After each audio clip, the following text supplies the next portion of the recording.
Oh, yan. So, yung kubo na yan ay marami na kaming nahuli dyan. So binalikan lang namin. Gusto naman i-check kung may namumugad na naman dito na wakwak. So kasama ko pa rin si Smoke. Survey namin yung area.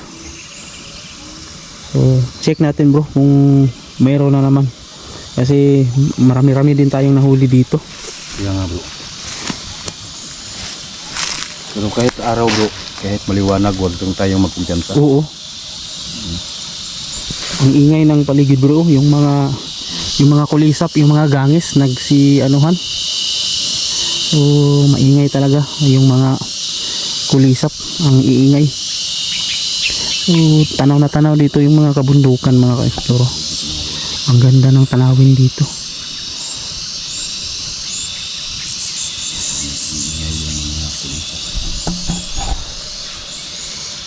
Tara bro, check natin bro. Okay lang tayo ngayong araw na to na walang mangyari sa atin. Kaya ano lang din tayo. So tara bro.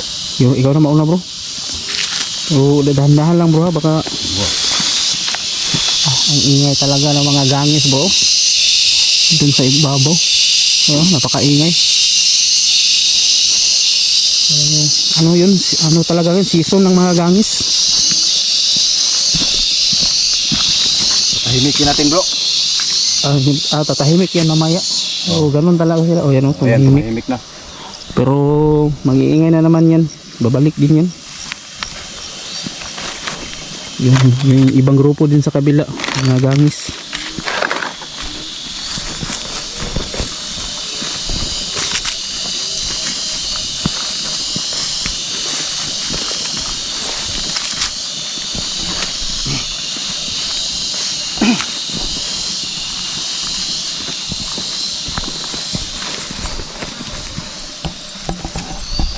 Napakaganda talaga ng ano dito, tanawin.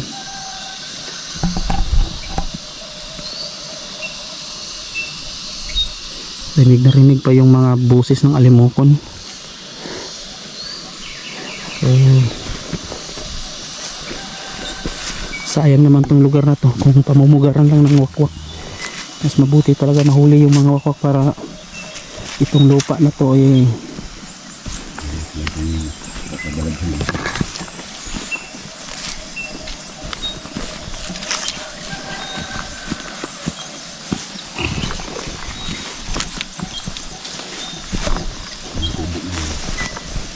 yung laging binabalik-balikan ng mga mga wakwak. Kasi dito bro, kita mo yan bro. uy, ano yan? May kaparating.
Pinuntahan niya yung mga kulungan ng manok.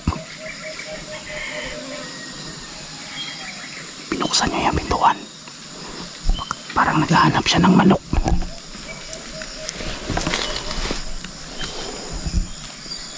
Ayun o.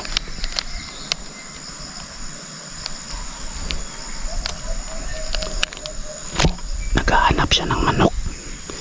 Baka kakain siya ng manok. Ayun o. Tinitingnan niyang mabuti yung kulungan ng manok.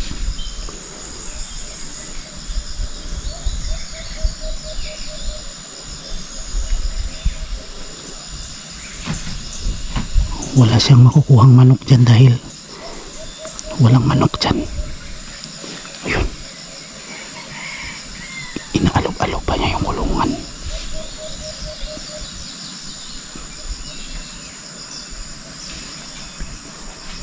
Baka gutom na tong wakwak na to.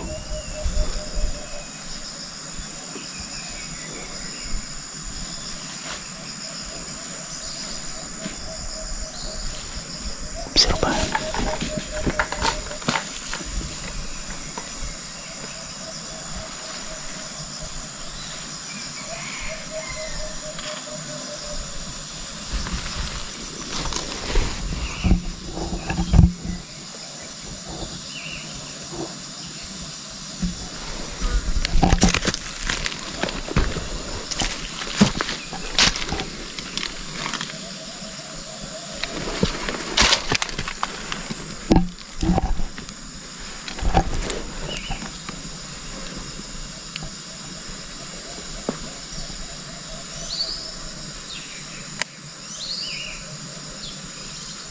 Tinatingnan niya yung loob ng bahay.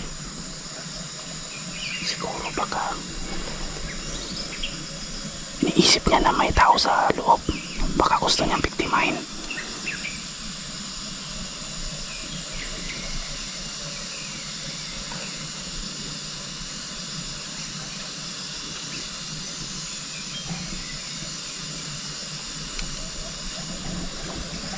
Tinitingnan niya yung loob ng bahay.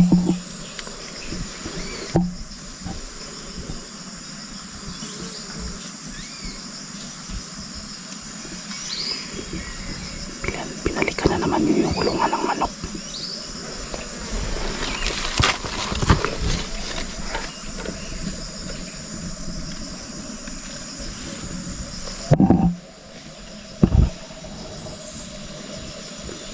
Nandun siya sa ilalim ng bahay. Oh.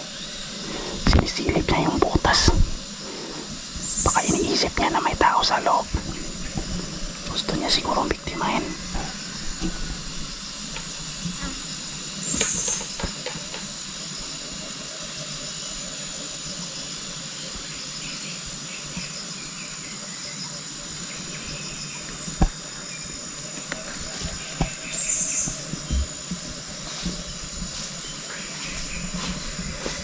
Pumunta sa likuran ng bahay.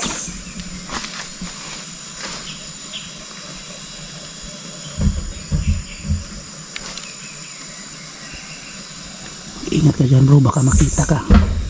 Uy, parang gigibain niya yata yung pinto sa likuran na.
Nawala ng malay.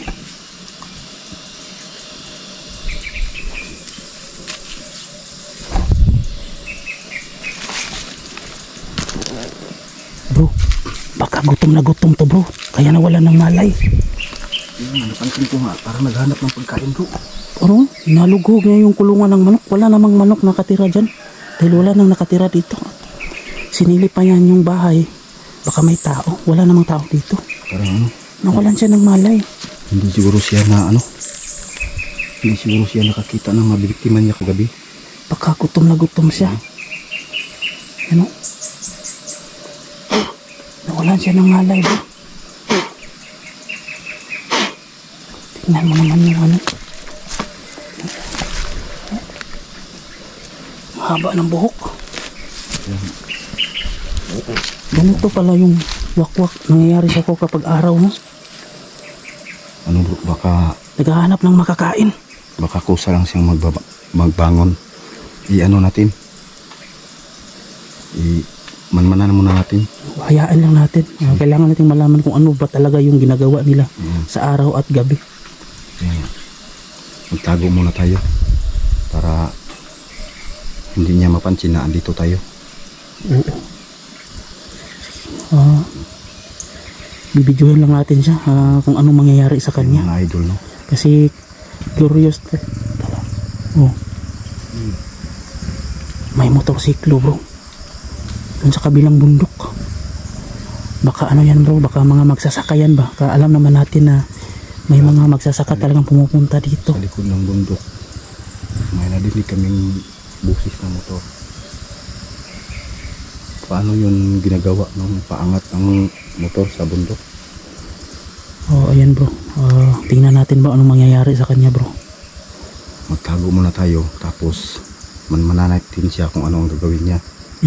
Kasi parang nagugutom na siya, parang hindi siya nakakita ng mabiktima niya kagabi. Siguro, kaya nahimatay. Baka ganun yung nangyari sa kanya. So ngayon mga idol, wag muna namin galawin. Hayaan muna namin siya kung babangon pa siya ngayon. Ano, ang lalim ng hininga niya, oh. Parang gutom na gutom talaga siya.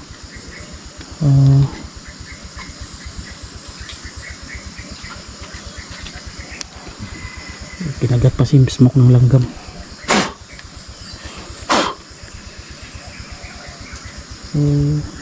Yan. Ang lalim talaga ng hininga niya bro. Nawalan talaga siya ng malay. Baka dahil sa sobrang gutom bro. Wala talaga siya nakitang Wala naman, wala siyang nabiktima kagabi. Tapos baka wala siyang nabiktima kagabi bro. Kaya hinang-hina siya. hinalugad niya talaga dito. Hanap talaga siya ng pagkain.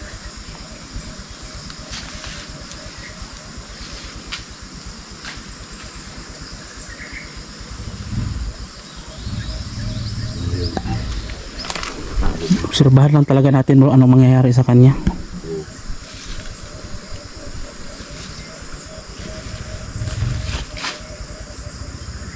Yan o. Kawawa talaga yung mga ganitong klaseng tao. Humihinga pero parang nakatulog na yata. Nawalan talaga siya ng malay bro.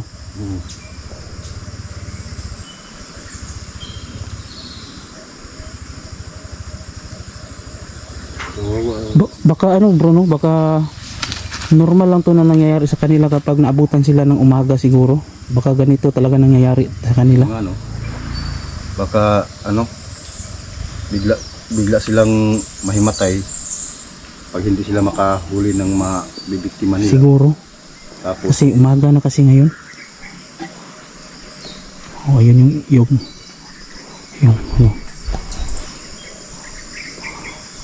para baka yun yung gabay niya bro, baka umuwi na yung ibon na wakwak. umuwi na yung gabay niya. Baka ano bro, kapag wala na yung gabay niya ay umuwi na, baka babalik na to sa normal na tao, baka ganun. Siguro. So ito mabuti to, ma-video natin para malaman natin kung anong mangyayari sa kanya. Pabayanan lang natin ito mga idol.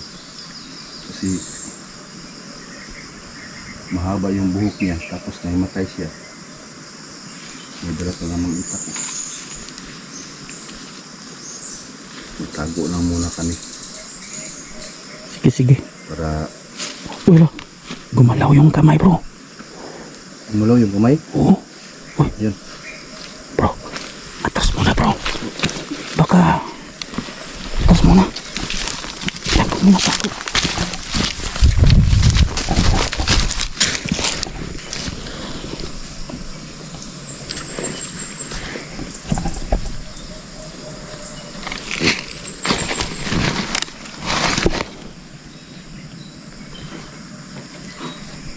Yan.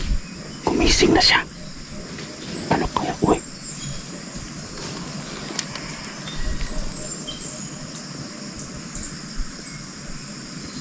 La.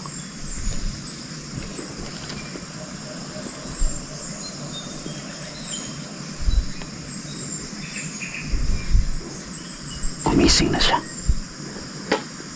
La. Tumitingin-tingin siya sa paligid.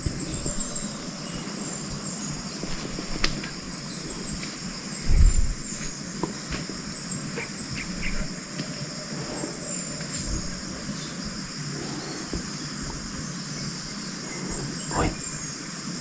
Tumitingin-tingin siya sa paligid.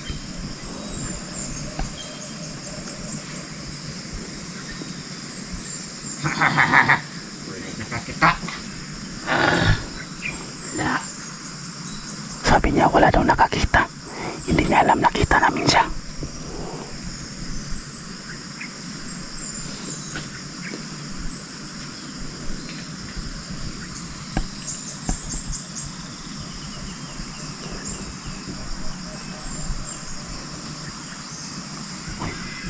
Tinanggal niya yung buhok niya at nagsuot ng bonnet.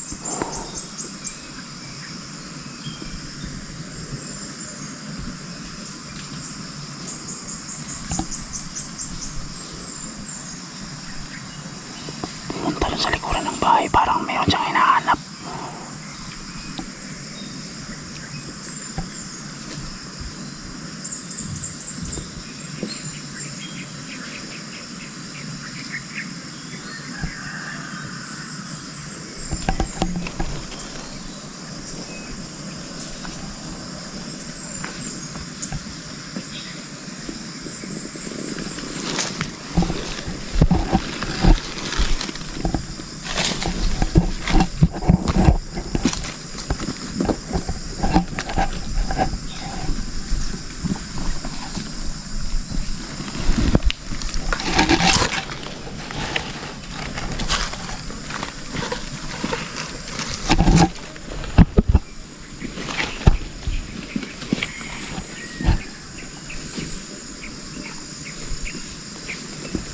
Umalis siya, umalis. Matuwid na yung lakad